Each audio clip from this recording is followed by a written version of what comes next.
Hello, one and all. Today we're going to not so much be having a look at something that's hidden, but something that isn't spoken about, which is the amount of mentally ill people driven crazy by the connotations of God or the Messiah, which drives them to Israel, which has become known by Israeli psychiatrists and doctors as the Jerusalem syndrome, which is a sudden, long-term or temporary psychiatric condition characterized by patients believing that they have become biblical figures such as Jesus, John the Baptist or Moses, or know something that's about to happen, or feel that they have been summoned to this location by God.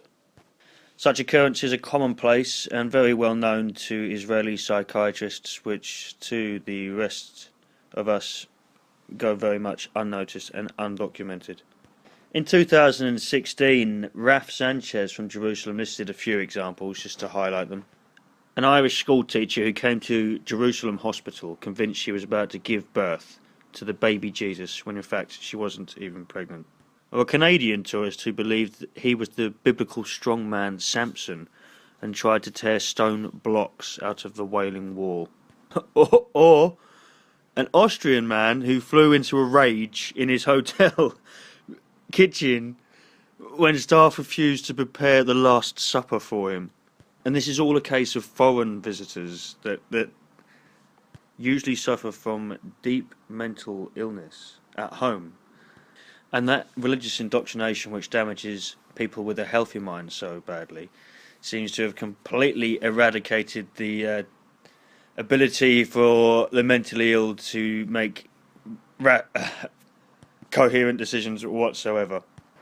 Professor Elila Whitsom, a psychiatrist at Jerusalem's Herzog Memorial Hospital, explained that many Christians view Jerusalem as the site of the Armageddon and the Second Coming. This is all going on today, and Herzog Hospital is one of the places in which you can find it. So let's bear in mind that this purely highlights that this obviously goes on in all religious places, temples around the world, from Hindu temples to Mecca. And it's certainly not a new phenomenon. It's been going on for a long time, and to be relatively recent, it was the 1930s when it was first named by a psychiatrist in Jerusalem called Heinz Hermann. Now, for me, the question has to be asked, why wouldn't you take these people seriously if you're willing to take the notes of 2,000 years ago seriously?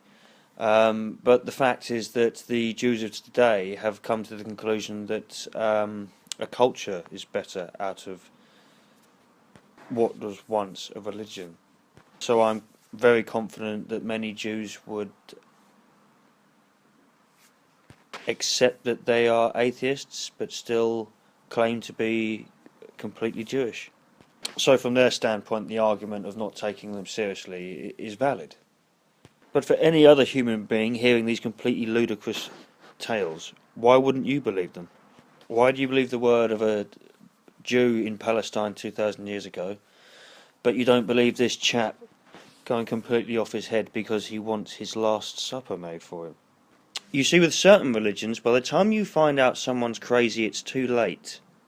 And I bet that these people that were very mentally disturbed were helped along the path by people pandering to their insanity by slowly being drip-fed religion. So when that trigger finally switched in their head, it all came together. And their conclusions were, from then on, a safe representation of the lack of coherent thinking. I suppose we can just be thankful that the things in the books that these people are reading, New Testament anyway, just leads them to believe that they may be a Messiah or something like that, because all I know is when certain other cultures discover that someone's insane, it would certainly seem that the books in which they're reading give them full validation for the insane crimes in which they carry out, almost as if that religious book was written entirely with them in mind, knowing that those few lunatics would deal with the problem of controlling the mass sensible people.